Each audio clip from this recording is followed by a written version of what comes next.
안녕하세요. 사연 읽어주는 남녀입니다. 오늘도 와주셔서 감사드리며, 그럼 오늘의 사연 바로 소개해드리겠습니다. 안녕하세요. 전 60대 여성으로 사연 듣는 게 취미고, 바쁘게 제일하며 살고 있습니다. 일찍 사별에 키운 외동 아들이 있고요. 이 나이 되니까 좋은 게 어떤 면에서 겁이 없어지네요. 산전수전 다 겪어 웬만한 일엔 끄떡도 않는데 대명천지에 겪은 황당한 일을 여러분한테 고발하고 싶어 사연을 씁니다. 속풀이 한번 시원하게 해보려고요. 60 넘게 살면서 상종 못할 인간들 종종 봐왔지만 살다 살다 이런 인간은 처음 봤어요. 제가 할 말은 하고 사는 사람입니다. 근데 자식 일엔 바로 받아치는 게 안 되더라고요. 전 일찍 사별하고 혼자 아들을 키웠어요. 아들은 지금 의사입니다. 다 큰 자식 일이라 큰 소리 안 내고 조용히 해결하고 싶었는데 도저히 참을 수가 없어 한판 뒤엎어버렸어요. 아무리 사람이 겉다르고 속다르다지만 이럴 수 있습니까? 새침한 얼굴을 하고 속엔 구렁이를 몇 마리를 키우는지 아직도 떠올리면 기가 막히네요. 누구 얘기냐고요? 제 외며느리 얘기입니다. 전 이 아이와 처음 본 날을 잊을 수가 없어요. 그런 아가씨는 처음 봤거든요. 어느 날 방송 리포터로 일한다는 애를 아들이 결혼하겠다고 데려왔네요. 직업 때문인지 외모가 배우 뺨쳤습니다. 향수 냄새도 나고 화장도 예사롭지 않고 카메라를 받는 직업이라 그런지 화려했어요. 그런데 얘가 절 보자마자 하는 첫 마디가 이거였죠. 어머니, 기태 씨 이렇게 멋지게 키워주셔서 감사합니다. 어머니 보니까 기태 씨가 근사하게 큰 이유 알 것 같아요. 저 이채영이라고 해요. 예쁘게 봐주세요, 어머니. 예쁘게 봐달라니 미스 코리아 선발대회도 아니고 첫인사가 좀 과한데요. 죄송해요, 어머니. 이것도 일종의 직업병이에요. 자꾸 진행 멘트가 나오는 거 있죠? 그래도 예쁘게 봐주세요. 저 오늘 엄청 떨렸어요. 저도 맹추는 아니라서 처음 보는 예비 시어머니한테 알랑방구 낀다고 젊은 아가씨한테 홀딱 넘어간 건 아니었습니다. 근데 사람이 아주 껌뻑 넘어가게 행동하더라고요. 딸이 있었으면 이랬을까 싶을 정도로 구는데 그의 말대로 직업 때문인지 딸 많은 집 장녀라 그런지 명랑하고 애교가 많더라고요. 아들은 그의 옆에서 입이 귀에 걸렸고요.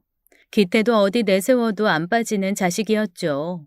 열심히 노력해서 의사 직업 가졌지만 그렇다고 뻐기지도 않고 제가 저 고생해서 키운 거 다 아는 속 깊은 애였어요. 근데 하나 걱정됐던 건 여자 보는 눈이 없었다는 거였죠. 여우한테 홀릴까봐 걱정했다는 게 진심일 거예요. 지켜보니까 공부한다고 연애도 잘 안 한 것 같더라고요. 기껏해야 짝사랑 정도나 했을까? 그래서 적지 않게 걱정도 됐고요. 의사로 자리를 잡고 나서 내가 나서야 하나 싶을 때 결혼할 여자가 있다고 데리고 온 거예요. 솔직히 정말 깜짝 놀랐습니다. 사귄다는 정도가 아니고 결혼할 여자라고 해서요. 까놓고 말해서 며느리 첫인상은 별로였습니다. 예쁘기야 엄청 예쁘죠. 방송 리포터로 일하고 있으니까요. 학벌도 나쁘지 않았고요. 근데 척 봐도 명품을 좋아하는 애더라고요. 비싼 가방을 제가 매지는 않아도 보고 들은 게 있는데 채영이라는 애가 그런 가방에 위아래 하얀 정장을 입고 꼭 TV에 나오는 것처럼 하고 집에를 왔어요. 전 부담스럽기도 하고 애가 돈 쓰는 걸 좋아하나 걱정이 됐습니다. 돈 있는 티 너무 내면 전 좀 그렇더라고요. 소박한 우리 집 풍경과도 어울리지 않았죠. 그래서 물었습니다. 방송 끝나고 바로 왔어요? 아니요, 집에 들렀다가 왔어요. 어머님한테 잘 보이고 싶어서 화장도 다시 하고 옷도 갈아입고요. 저 TV에서 보신 적 있으세요? 내가 TV를 좀 안 봐서. 어디 방송이랬죠? 그 아이인 지역 방송국에서 부동산 방송을 한다고 했습니다. 저는 TV를 잘 안 보기 때문에 프로그램 이름도 생소하더라고요. 프리랜서라서 여러 방송국 돌면서 일해요. 능력 있어요, 채용이. 그렇구나. 방송하는 사람은 가까이서 처음 보네요. 네, 카메라 잘 받는다는 소리 자주 들어요. 저 나오는 프로 꼭 한번 봐주세요, 어머니. 시간이랑 채널 번호 알려드릴게요. 그래요. 시간 나면 한번 볼게요. 그 아인 정규직 아나운서를 몇 년 동안 준비하다 떨어지고 프리랜서로 여기저기 진행하고 다닌다고 했어요. 보니까 아들은 그 애한테 푹 빠졌더라고요. 예쁜 아가씨 손을 꼭 잡고 좋아하는 아들 모습 보니까 안심도 되면서 한편 걱정도 됐습니다. 여자라고 통 모르던 녀석인데 저렇게 화려한 외모에 말도 잘하는 아가씨를 데려온 거예요. 아들이 여자 보는 눈이 있는지 없는지 전 알 길이 없었죠. 하지만 걱정은 뒤로 하고 정성껏 상을 차렸습니다. 아들과 전 낡은 주택에서 살고 있었어요. 여기서 아들 어렸을 때부터 살았습니다. 추억이 너무 많고 이웃이랑도 친해서 이사도 안 하고 살고 있었죠. 근데 아들 여자친구가 저를 돕겠다고 부엌에 들어오더군요. 저도 같이 할게요, 어머니. 뭐 할까요? 시켜만 주세요. 아가씨는 손님이니까 그냥 맛있게 먹어주기만 해요. 입맛에 맞을까 모르겠네요. 부엌이 좁기도 하고 손님 도움받는 건 경우가 아니라 전 한사코 거절했죠.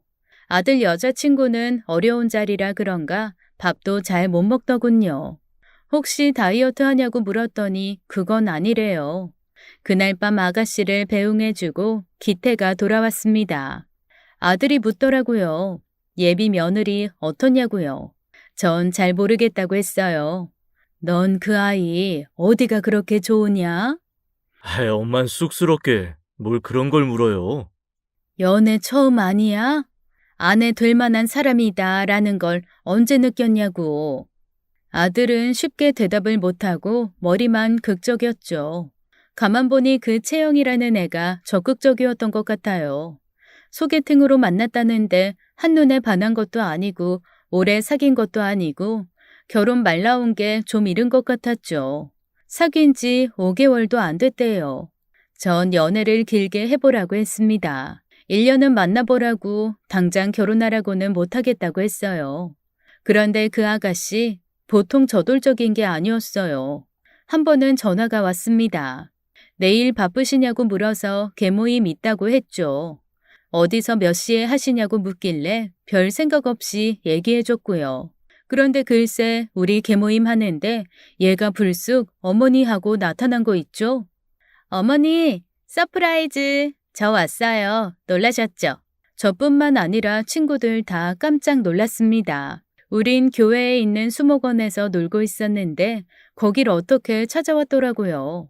방송 끝나고 왔는지 엄청 화장도 진하고 화려했어요. 근데 더 놀라운 건 찬압에서 김밥을 꺼내는 거였습니다. 양도 상당했죠. 이것 좀 드셔보세요. 이게 다 뭐냐? 어머니 친구분들이랑 놀러 가신다고 해서 제가 김밥 좀 싸봤어요. 바쁜데 이런 걸 왜 싸왔어? 여기서 국수 한 그릇 사 먹으면 되는데. 이런 것도 할 줄 알아? 그럼요. 저 요리 수업도 다녔는데요. 국수도 좋지만 집에서 만든 음식이랑 비교가 되나요? 이거 드셔보세요. 제가 장국도 타왔어요. 친구들은 다 깜짝 놀랐습니다. 제가 며느리 본다는 얘긴 했어도 어떤 아가씨인지 전혀 설명을 안 했거든요. 게다가 김밥 싸서 수목원에 찾아온 것도 놀라웠겠죠. 다들 감탄해서 한마디씩 하더라고요. 젊어 그렇게 고생하더니 순례가 이런 대접을 받는구나. 이런 며느리감이 어딨냐 복덩이다 난리가 났죠. 예비 며느린 한술 더 뜨더라고요. 실은 제가 기태 씨보다 어머님을 더 좋아하거든요. 너무 기쁘게 김밥도 싸고 여기까지 신나서 왔어요. 저도 같이 놀아요. 그렇게 나들이가 끝났고 다들 헤어졌습니다. 단체 채팅방에서 다들 난리가 났었죠. 제 며느리감에 대한 칭찬이 자자했어요. 근데 딱 한 친구가 이러더라고요. 너 요새 애들 우습게 보면 안 된다. 걔 보통 아니겠던데? 뭐 그런 말을 해. 나도 사람 보는 눈은 있어. 네 며느리 될래. 눈웃음 치는 게 보통이 아니야. 리포터인가 뭔가 한댔지? 아주 연기도 잘하겠더라. 사람 마음 이상한 게 채영이를 내가 삐딱하게 보면 봤지 남이 또 그런 소리를 하니까 싫더라고요. 그래서 남의 며느리 될 아가씨인데 그런 소리 말라고 했죠. 그때쯤 아들이 자꾸만 저한테 물었어요. 꼭 1년을 사귀어야 하냐고요. 몰랐는데 채영이가 얼른 결혼하고 싶다고 조르나 보더라고요. 전 웬만하면 그랬으면 좋겠다고 내 계절은 만나보고 결혼하라 했죠. 얼마 뒤 일요일이었어요. 아들과 둘이 있는데 채영이가 불쑥 찾아왔어요. 일요일 오후에 누가 올 일이 없는데 초인종이 울려 깜짝 놀랐습니다. 어머니, 저 왔어요. 아들이나 저나 깜짝 놀랐죠.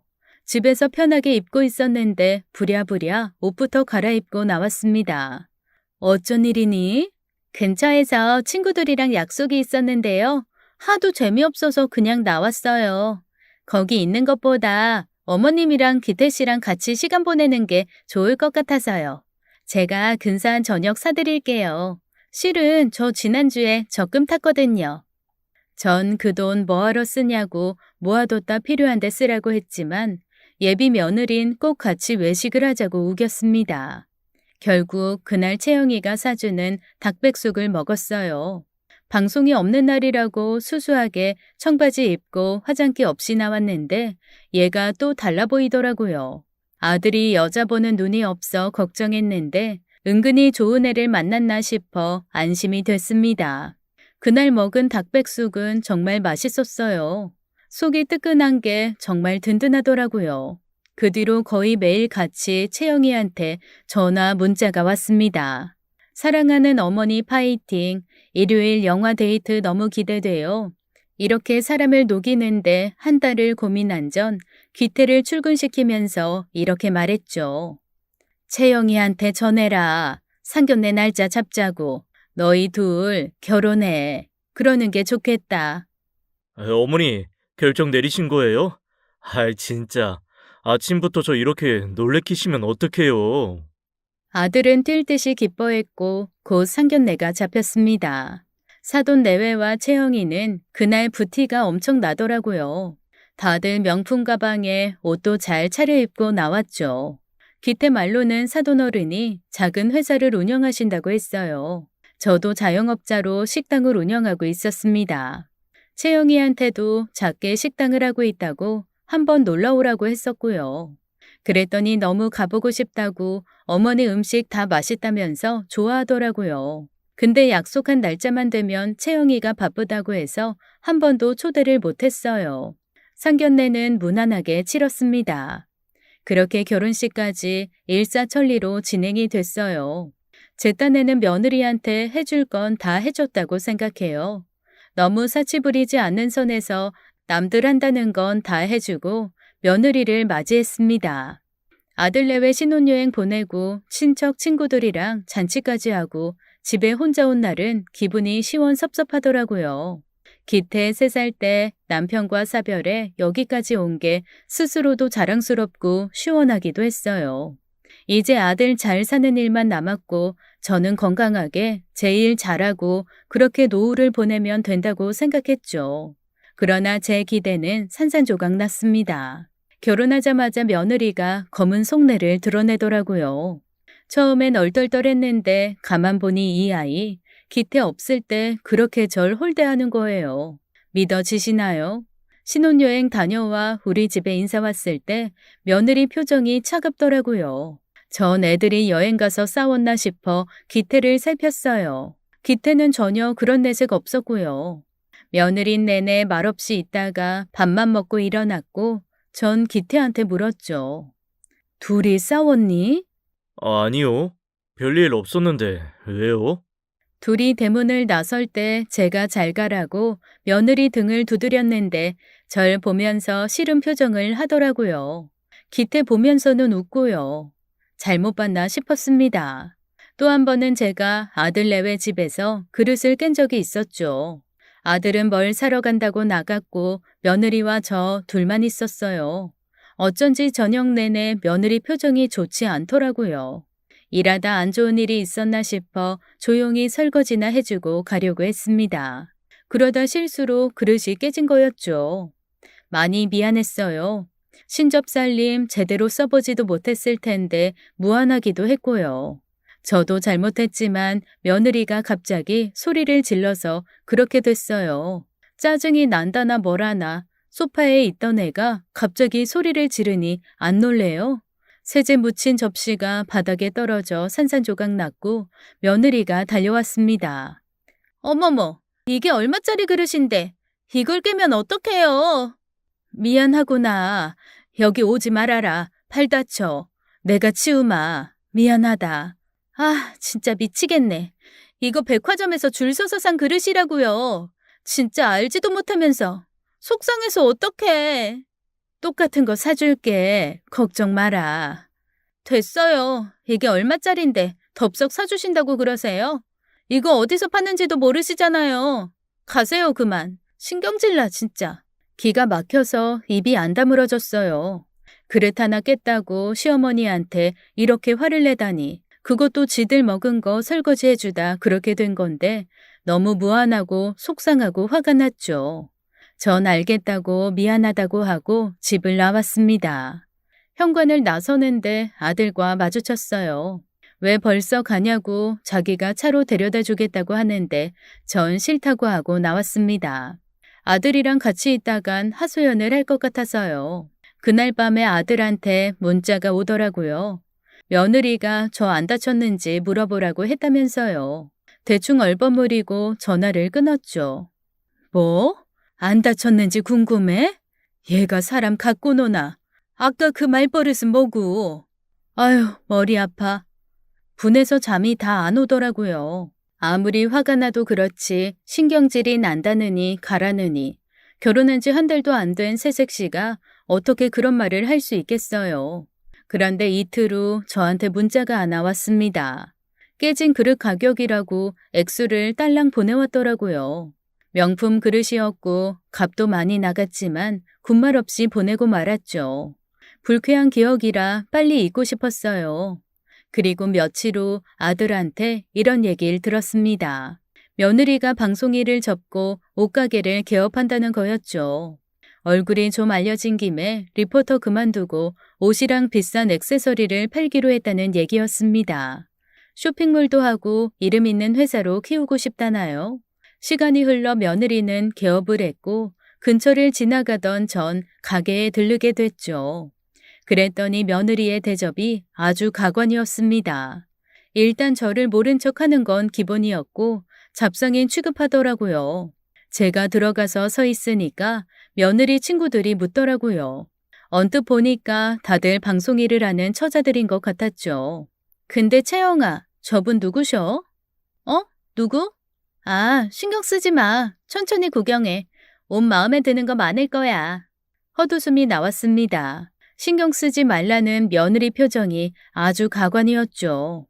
그의 말에 축하해주러 온 손님들까지 절 깔보는 것 같았어요. 며느리는 신경 쓸 거 없다면서 자기 자랑하기 바빴습니다. 다 제 아들이 뭘 해줬고 어떻게 잘해준다는 내용이었죠. 이대로 물러설 순 없었어요. 참다 못해 제가 한마디 했습니다. 예, 며느라, 나왔다. 그랬더니 며느리 표정이 사색이 되더라고요. 친구들이 놀라니까 정색을 하면서 무시하라는 거 있죠? 제가 시어머니라는 걸 밝히기 싫은 게 분명했습니다. 그 요망한 속이 다 들여다 보였어요. 저기 쓰레기 모아놓은 거 보이시죠? 그거 좀 버려주세요. 저 잠깐 문 닫고 점심 먹고 올 거예요.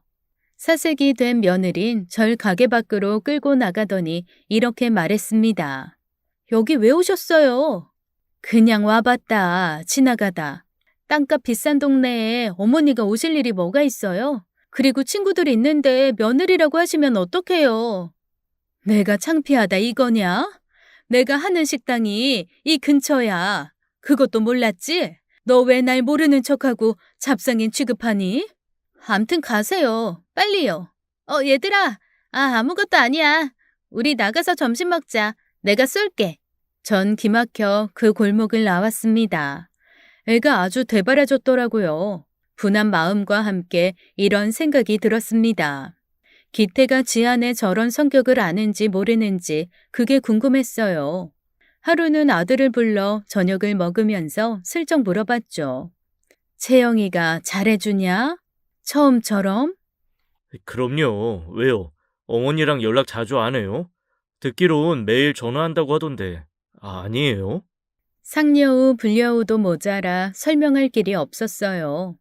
며느리라는 애는 매일 전화는커녕 가끔 봐도 날 잡상인 취급하는데 아들 기태 앞에서 거짓말도 아주 번지르르하게 하는 것 같았죠. 애가 아주 버르장머리가 없었습니다. 기태 됨됨이를 보고 결혼한 게 아니라 의사 타이틀을 보고 결혼한 것 같았어요. 얼마 뒤 설 명절이 다가왔죠. 설인데도 아들은 병원에 출근해야 했고 전 아예 며느리 볼 생각은 안 하고 있었어요. 근데 기태한테 연락이 왔습니다. 제가 만든 명절 음식이 먹고 싶다는 거였죠. 장모님한테 얻어먹으라고 했더니 처갓집은 명절에 음식을 안 한대요. 제가 그랬습니다. 음식 해줬다가 며느리가 싫어하면 어떡하냐고 그랬더니 아들이 이렇게 말하는 거였어요. 채영이도 어머니가 해주신 음식 먹고 싶대요. 장모님이 해주신 것보다 더 입에 맞다고 전이랑 떡국, 어머니가 해준 갈비도 먹고 싶어요. 어머니가 해주시면 같이 사이좋게 먹을게요. 아니다. 제 건 남겨두고 어머니랑 채영이 둘이 오붓하게 식사하세요. 설에 못 찾아뵈서 죄송해요. 대신 다음 주말에 같이 시간 보내요, 어머니. 알았다. 엄마가 만들어서 가져다 줄게. 며느리가 구박한다고 아들 좋아하는 음식을 안 할 필요는 없잖아요. 전 속이 푹푹 썩으면서도 음식을 하나하나 했습니다. 아무래도 저랑 산세월이 많으니 아직은 제 음식이 입에 맞겠다 싶었어요. 또 안싸도는 명절 음식을 안 하신다니 겸사겸사 했습니다. 만든 음식을 갖고 아들 내외 아파트로 갔죠. 음식들을 경비실에 맡길까 하다가 그냥 집으로 올라갔습니다. 물론 며느리가 보기 싫었지만 아들 먹고 싶다는 음식 차디차게 식는 게 싫어서요. 또 며느리가 성질내면서 내다 버리면 어떡하나 싶기도 했고요. 전 문을 두드렸고 며느리는 민망한 차림으로 문을 열더라고요. 해가 중천인데 자다가 깼는지 야시시한 속옷 차림으로 문을 벌컥 열어서 제가 다 놀랐습니다. 게다가 현관문에 술병이 쌓여 있었어요. 왜 오셨어요? 대뜸 그렇게 묻는 것도 예상 못할 일은 아니었습니다. 밤에 혼자 술 마셨는지 냄새가 말도 못했죠. 전 이렇게 말했어요. 기태가 먹고 싶다고 해달라고 해서 음식 좀 가져왔다. 혼자 술 마셨니? 며느린 대답도 않고 저한테 음식을 뺏어들다시피 하더라고요. 그러더니 가라고 했습니다. 물론 저 역시 며느리 혼자 있는 집에 들어갈 생각은 없었어요. 근데 걔 하는 행동이 절 또 잡상인 취급하더라고요. 전 화가 나서 이렇게 말했죠. 정말 너무하는 거 아니냐? 내가 못 올 때 왔어? 그랬더니 며느리가 눈을 위로 치켜뜨더니 이러는 거였습니다. 왜요? 설날이라고 며느리가 해준 밥이라도 드시게요? 집에 밥은커녕 쌀도 없으니까요. 가세요. 왜 남의 집에 함부로 오세요? 너 지금 뭐라고 했냐? 남의 집에 함부로 와? 그래, 너희 둘이 사는 집이 맞긴 하지만 내가 지금 남이냐? 생판 남한테도 이렇게는 안 하겠다. 며느린 저를 막 현관 밖으로 밀어냈어요. 아주 앙칼지게 절 내쫓는데 누가 보면 제가 빚쟁이인 줄 알았을 거예요. 왜 이렇게 말 못 알아들으세요? 가시라고요. 함부로 연락 없이 오시지 말고요. 그 아이는 저를 밀쳤고 전 벽에 어깨를 부딪혔죠. 나이가 있다 보니 조그만 충격에도 관절이 덜컹거리는데 그날은 꽤 세게 부딪혀 아팠습니다. 아이고 어깨야. 그거 알아요? 있는 집들은 명절에 자식들 다 해외여행 보내주는 거. 어머니가 해준 게 뭐가 있다고 그렇게 강짜를 부리세요? 제 친구들 다 의자자하게 있는 집에 시집가서 한번 시댁 갔다 하면 몇백만 원씩 용돈 받아온다는데 이런 얘기 듣고도 할 말 없죠? 진짜 짜증나. 지질이 궁상. 뭐? 너 뭐랬냐? 방금 뭐랬어? 눈앞에서 문이 쾅 닫혔습니다. 전 너무 황당해서 비틀거리다가 안 되겠다 싶어 그 집 문을 다시 두드렸죠. 못 돼도 이렇게 못 될 수가 없었어요. 제가 현관문을 막 두드리니까 며느리가 문을 벌컥 열더라고요. 엄청 짜증을 내면서요. 제가 그랬습니다. 어디서 배운 말버릇이냐고, 네가 이러는 거 기태도 아냐고요. 그랬더니 며느리가 하는 말이 저보고 뭐가 있어 그렇게 당당하냐는 거예요. 이 집도 차도 다 남편이 한 건데 어머니가 무슨 권리로 이 집에 드나드냐고 하는 거 아니겠어요? 집에 올 때 냄새나는 음식 말고 돈이나 들고 오래요. 그러면 반겨주겠대요. 한마디로 돈 없고 가난한 시어머니는 상종하기 싫다 이거였습니다. 전 할 말을 잃었어요. 그 길로 나와 집에 돌아갔죠. 상종 못할 애라는 거 분명히 알게 됐고 속이 상하다 못해 타들어갔습니다. 이제 확실히 알겠더라고요. 제가 며느리 잘못 들였다는 것을요. 쫓겨나듯 아들 집에서 나온 저는 이를 득득 갈았어요. 앞으로 절대 며느리가 있을 땐 그 집에 가지 않겠다고 다짐했죠. 벽에 부딪혀 어깨를 다친 것도 화가 났지만 더 기가 막힌 건 아들 기태가 아무것도 모르고 있다는 거였어요. 그때부터 치열한 고민이 시작됐습니다.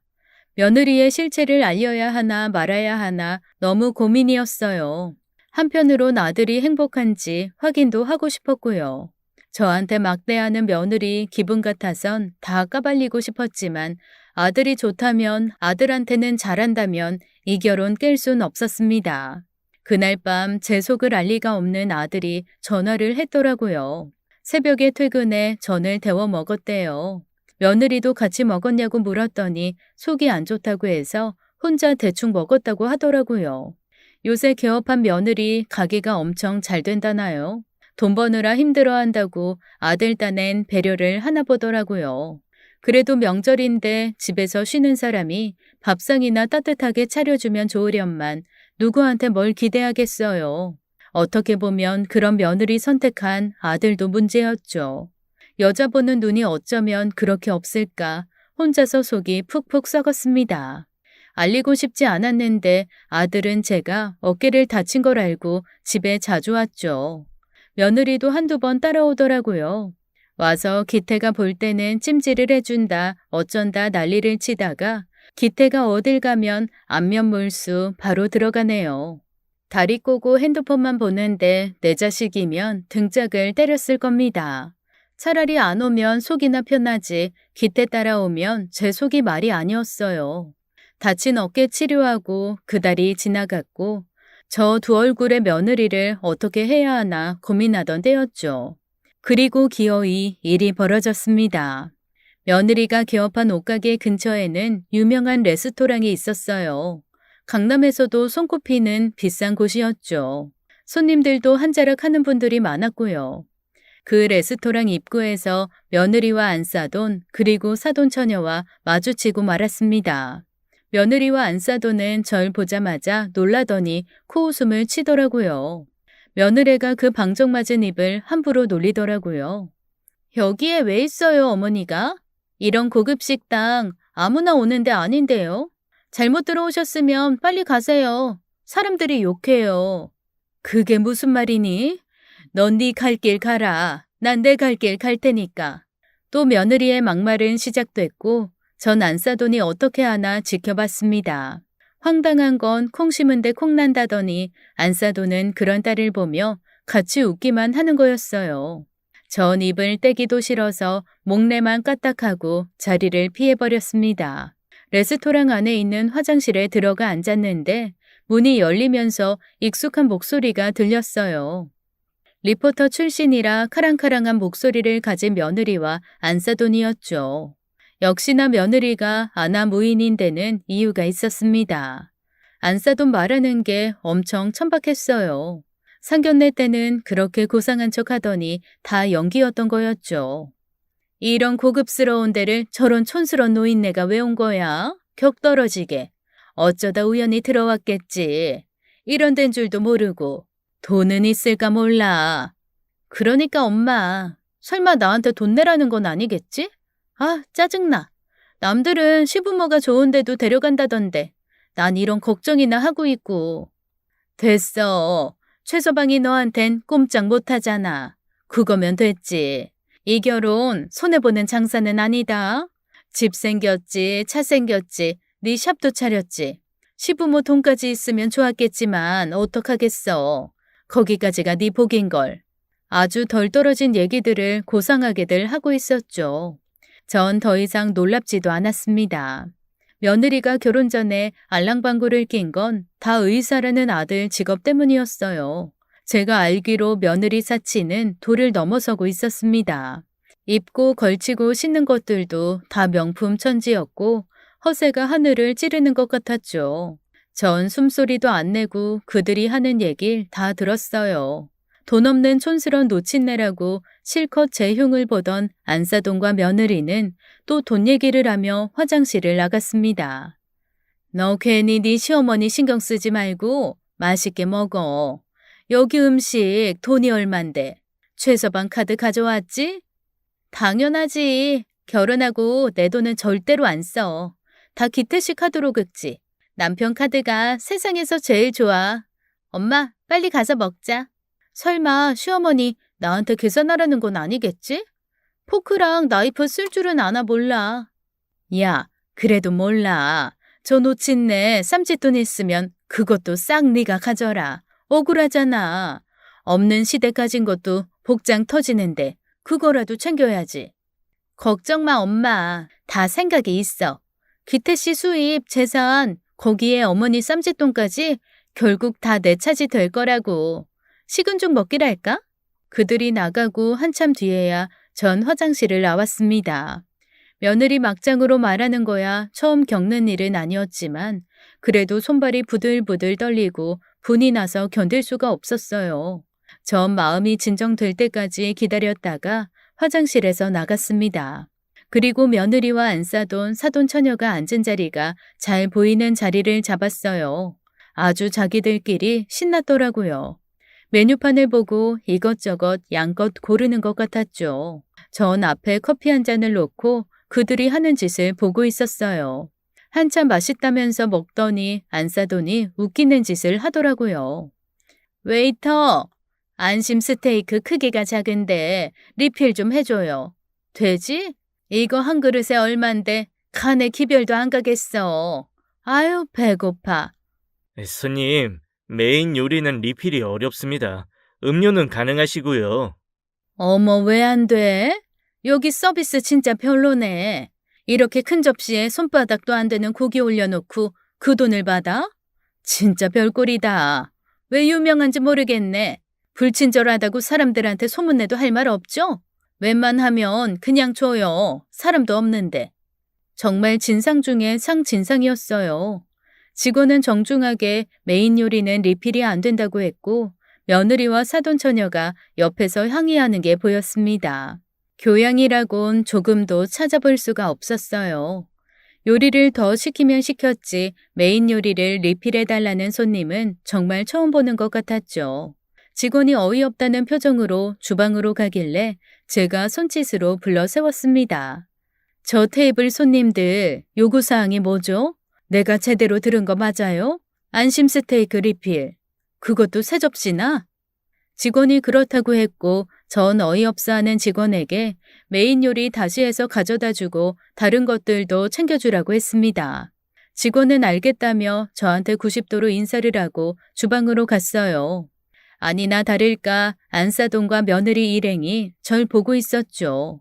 자기들끼리 수군거리는 소리가 다 들렸어요.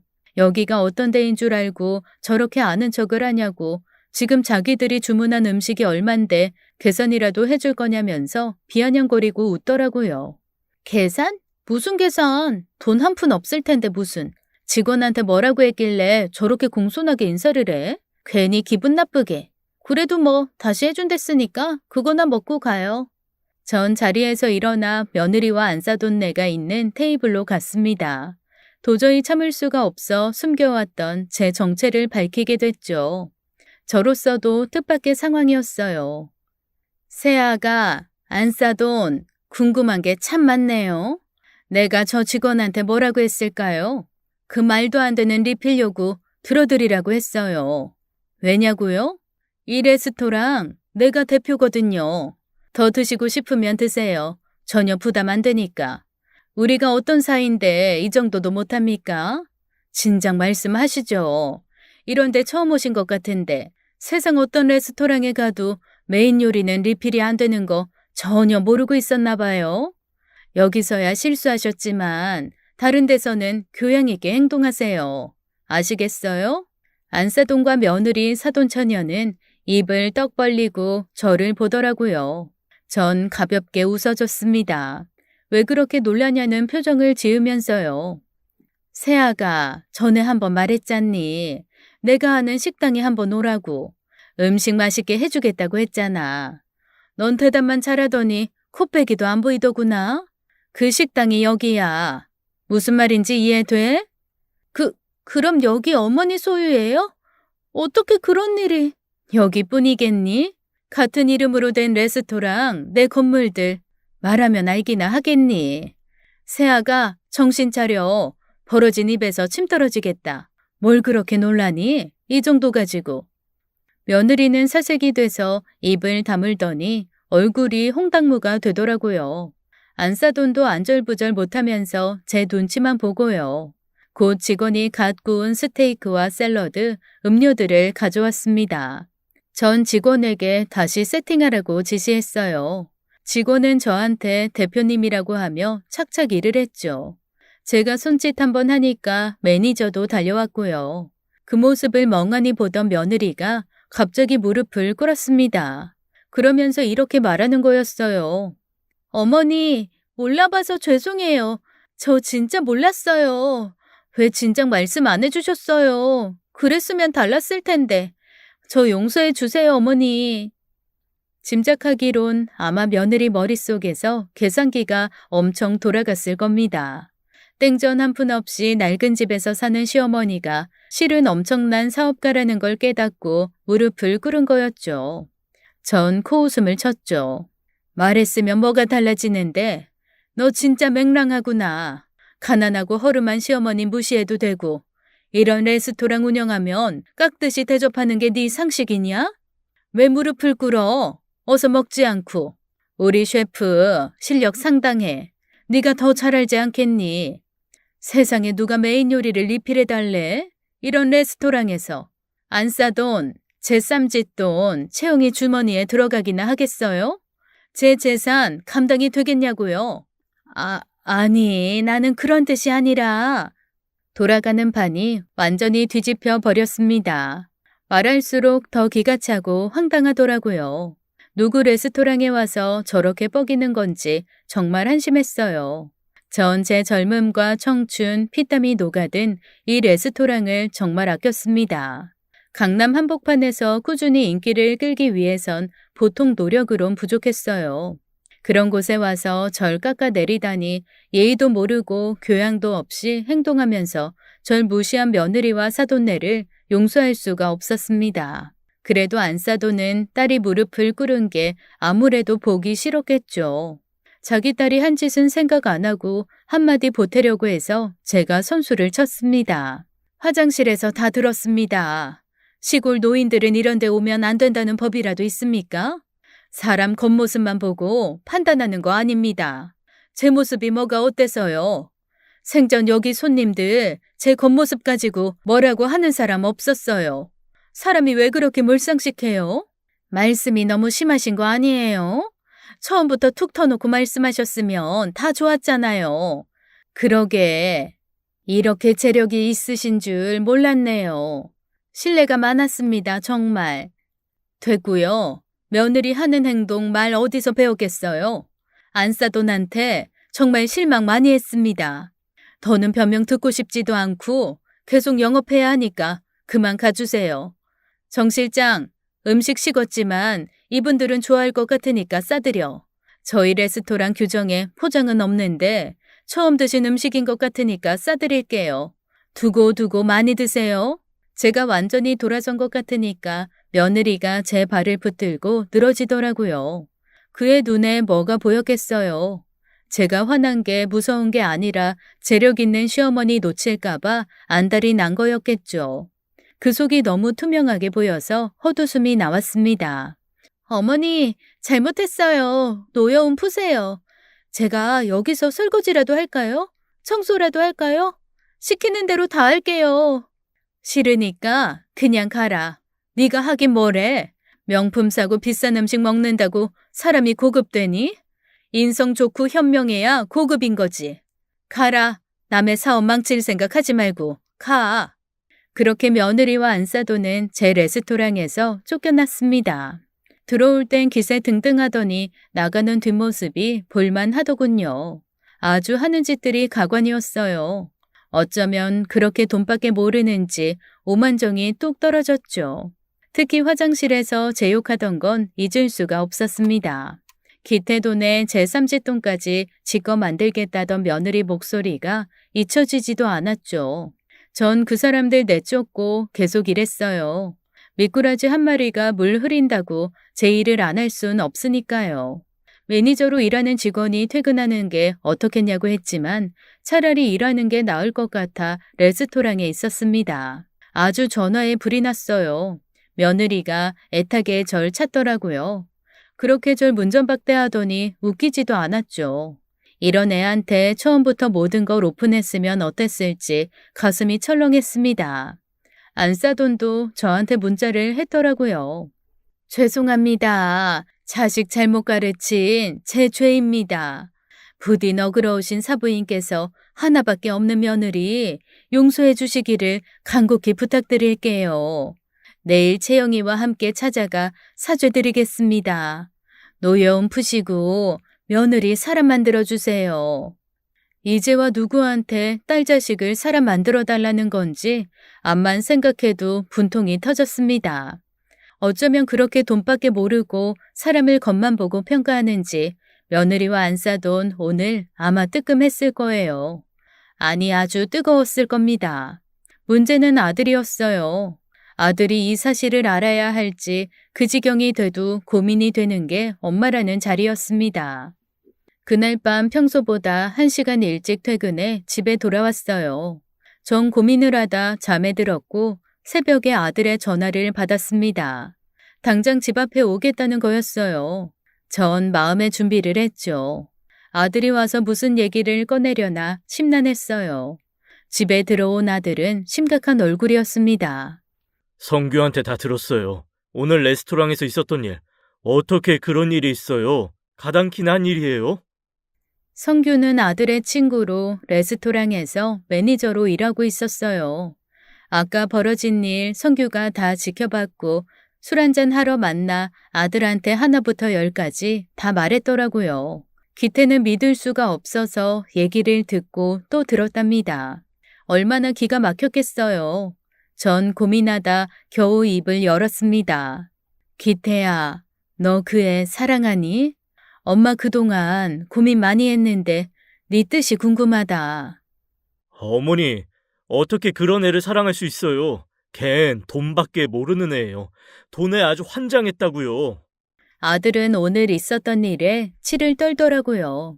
그러면서 제가 몰랐던 얘기를 꺼냈습니다. 알고 보니 며느리는 남자 관계도 복잡했더라고요. 기태랑 결혼하기 직전까지 만난 남자가 병원으로 찾아와 그 애랑 헤어진 과정을 다 폭로하더랍니다. 있는 돈, 지위 다 빼먹고 배신한 채영이를 순순히 용서할 수 없다면서 그 애의 과거를 다 불어버린 거였어요. 자기 말고도 몇 다리를 걸치면서 남자를 사귀었고 순진하면서 돈 잘 버는 남자 만나 결혼하는 게 꿈이라고 떠들고 다녔대요. 기태는 사람을 이용해선 안 되지 않냐며 울분을 터뜨렸습니다. 안 그래도 뭔가 이상했어. 채영이 결혼 전이라 후가 너무 달랐어요. 어머니한테 말 못했는데 속 많이 썩었어요. 내 물건 후지다고 다 내버리질 않나. 어머니 음식도 멀쩡한 걸 갖다 버리고 돈은 또 얼마나 쓰는지. 아들도 이상한 낌새를 챘던 모양이에요. 저한테 말도 못하고 속만 알았겠죠. 채영이 걔 꼴도 보기 싫어요. 얼굴도 보기 싫고 목소리만 들어도 구역질 나. 이혼해야겠어요. 그게 맞아요. 그런 애랑 어떻게 살아요. 자식 안 낳은 게 천만다행이지. 어머니도 저 안 말리실 거죠? 그동안 있었던 기막힌 일 입도 뻥끗 안 했는데 아들은 벌써 길길이 날뛰고 있었죠. 다음날 새벽 대바람같이 며느리가 쫓아왔어요. 머리는 귀신같이 풀고 검은색 정장을 빼입고 왔더라고요. 하여간 머리 굴러가는 게 다 보였습니다. 그만큼 반성하고 있다는 걸 보여주려고 나름 장꾀를 썼더라고요. 전 문 열어주지 말라는 아들 말을 무시하고 집에 들였죠. 밖엔 사부인까지 와 있더라고요. 전 가시라고 할 말 없다고 하고 며느리만 데리고 들어왔습니다. 며느리는 저와 아들 눈치를 보면서 무릎을 꿇더라고요. 어머니, 잘못했어요. 제가 생각이 짧았어요. 저 한 번만 봐주세요. 기태 씨, 어제 무슨 얘기 들은 거야? 왜 내 전화 안 받고 그래? 여기서 잤구나? 아들은 화를 간신히 참는 눈치였죠. 숨소리도 거칠고 보통 화가 난 게 아니었어요. 성격이 순한 기태가 이 정도면 엄청 분노하고 있다는 거였습니다. 두 얼굴로 사는 거 영원히 안 들킬 줄 알았어? 너 어머니 왜 무시해? 어머니 돈 없고 촌스럽다고 막말하고 장모님이랑 대놓고 무시했다며? 내가 언제 해? 몰라서 그랬지. 이젠 안 그래. 절대 안 그래. 자기, 나 결혼하기 전에 어떻게 했는지 기억 안 나? 어머니, 다 기억나시죠? 저 원래 어머니한테 잘했잖아요. 늦었어 이미. 나도 어머니도 너한테 마음 떠났어. 어떡하냐? 그렇게 돈 좋아하는 애가 큰일 났다. 어머니 그 레스토랑만 운영하는 거 아니야. 서울에 건물도 많고 그런 식당 몇 개나 더 있어. 너 제정신이냐? 너 그동안 쓴 돈 누린 거 다 어머니한테서 나온 돈이라고. 이제 다 끝났고 나가. 이혼 서류 보낼 테니까 사인해. 너랑은 끝이야. 아들은 흥분하고 있었고 자칫하면 큰 싸움이 날 것 같았습니다. 전 아들한테 일단 출근하라고 했어요. 저한테 뒷일은 맡기라고 설득했죠. 아들은 며느리를 한참 노려보다가 억지로 출근했습니다. 전 현관문이 닫히자마자 입을 열었어요. 그동안 있었던 일 처음부터 끝까지 취조하듯 캐물었죠. 옷가게 개업할 때 잡상인 취급한 거, 설 명절에 날 밀쳐 어깨 다치게 하고도 모른 척한 일, 수도 없는 막말과 무시 인정하냐고 물었습니다. 그리고 레스토랑 화장실에서 절 욕한 일도 꺼냈죠. 남편을 돈 버는 기계로 알고 시어머니 쌈짓돈까지 털어갈 계획 아직도 유효하냐고 했더니 웃으면서 실수라는 거였어요. 이제 다시는 안 그럴 거라고 자기를 하인처럼 부리라고 하는데 그것도 말이라고 짓거리는 꼴이 기가 막혔죠. 전 며느리를 사람으로 보지 않기로 했어요. 일이 이렇게 된 이상 진심으로 사죄하는 모습을 보고 싶었는데 얜 반성이라는 걸 모르는 애였습니다. 게다가 기태도 이혼한다고 벼르고 있고 제가 내릴 수 있는 결론은 하나였어요. 기태도 마음 돌아섰고 나도 너 며느리로 계속 보고 싶지 않으니까 나가라. 오늘부로 연을 끊어. 싫어요, 어머니. 저 안 나가요. 못 나가요. 그때였어요. 현관문이 부서질 듯 열리더니 기태가 거실로 쳐들어왔습니다. 출근한 줄 알았던 애가 우리 얘길 다 듣고 있었어요. 기태는 피가 거꾸로 솟는다면서 하나하나 따지고 들었습니다. 못 나가긴 뭘 못 나가. 내 카드랑 차키, 그 가방이랑 반지까지 싹 다 두고 가.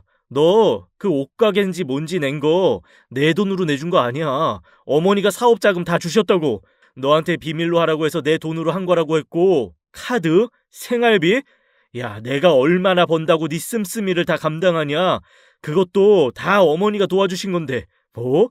명절 음식 해온 어머니를 벽에 밀쳐? 어머니를 잡상인 취급해? 야, 귀신은 뭐 하는지 모르겠다.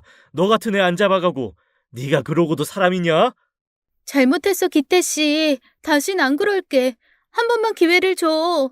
며느리는 그 말을 듣더니 더 싹싹 빌었어요. 진짜 물주가 저였다는 걸 다시 한번 듣곤 눈이 뒤집힌 것 같았습니다.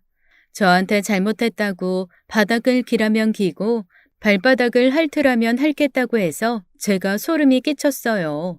너 같은 애 다시는 상종하고 싶지도 않다고 어쩌면 겉과 속이 그렇게 다르냐고 억지로 집 밖으로 내쫓았습니다. 며느리라고 부르고 싶지도 않은 그의 가족들도 참 즐깁니다.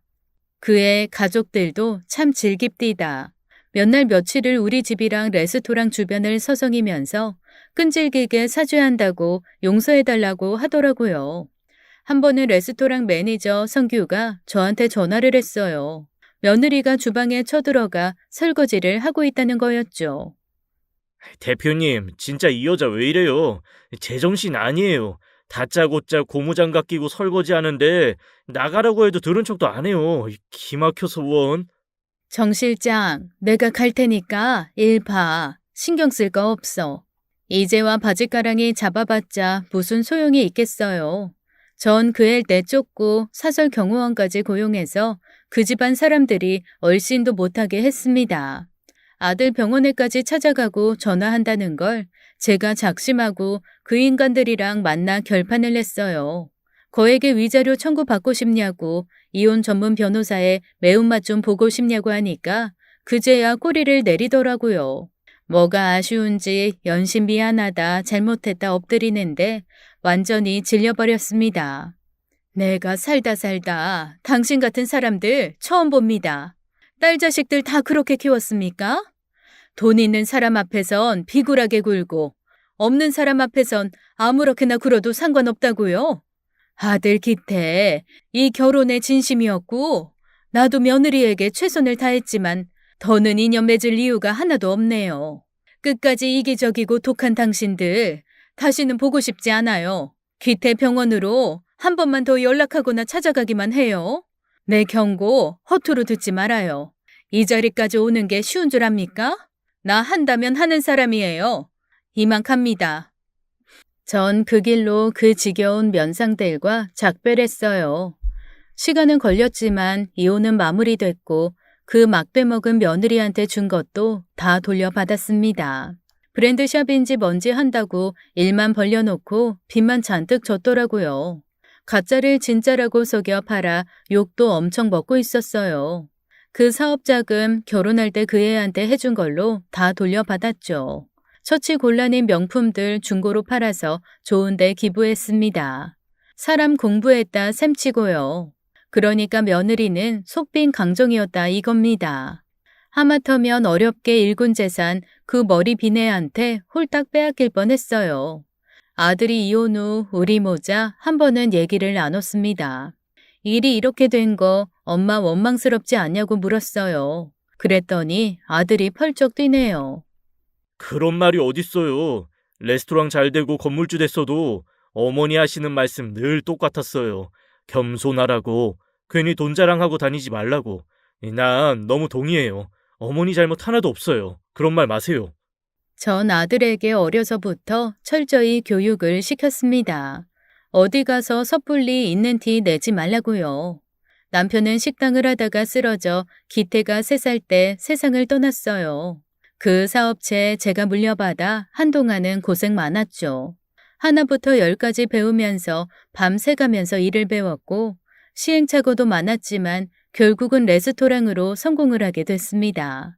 남편 없이 여자 혼자 사업을 하고 돈 좀 만진다니까 흑심 품고 접근하는 인간들이 얼마나 많은지 여자고 남자고 저 등쳐먹으려는 사기꾼들 참 많이 쳐냈어요. 또 돈이 많아도 낡은 집 깨끗하게 해놓고 살고 화려하진 않아도 단정하고 깔끔하게 입고 다니는 건 버릇이기도 했지만 아들을 지키기 위한 방법이었습니다. 제가 돈을 좀 버니까 아들 어릴 때 나쁜 마음 먹고 접근하는 사람들도 있었거든요.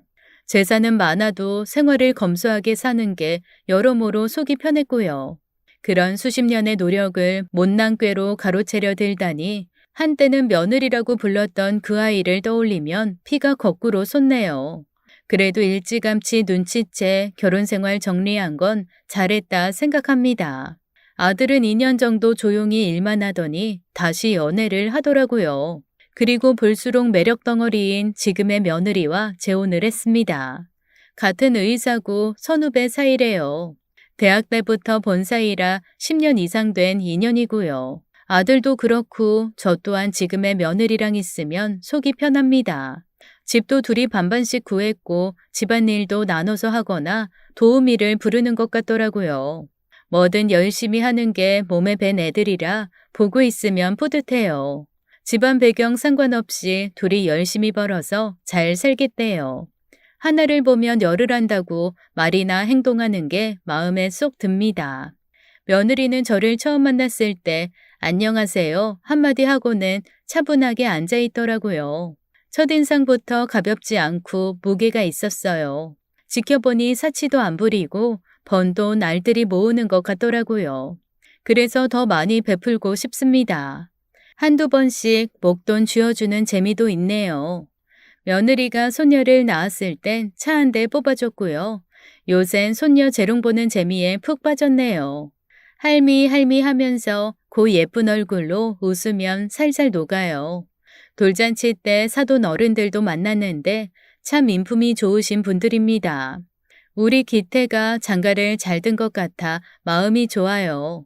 제 레스토랑에도 종종 오십니다. 같이 와인도 한 잔씩 하네요. 나중에 알게 된 사실인데 그 못된 아이 어디서 또 사기치고 다니다가 쇠고랑 찼다는 얘기를 들었습니다. 돈 욕심을 부리다가 기어이 범법자 되고 말았네요. 그 부모도 정신 못 차리고 딸 돕다가 집 거덜났대요. 그러거나 말거나 상관없습니다.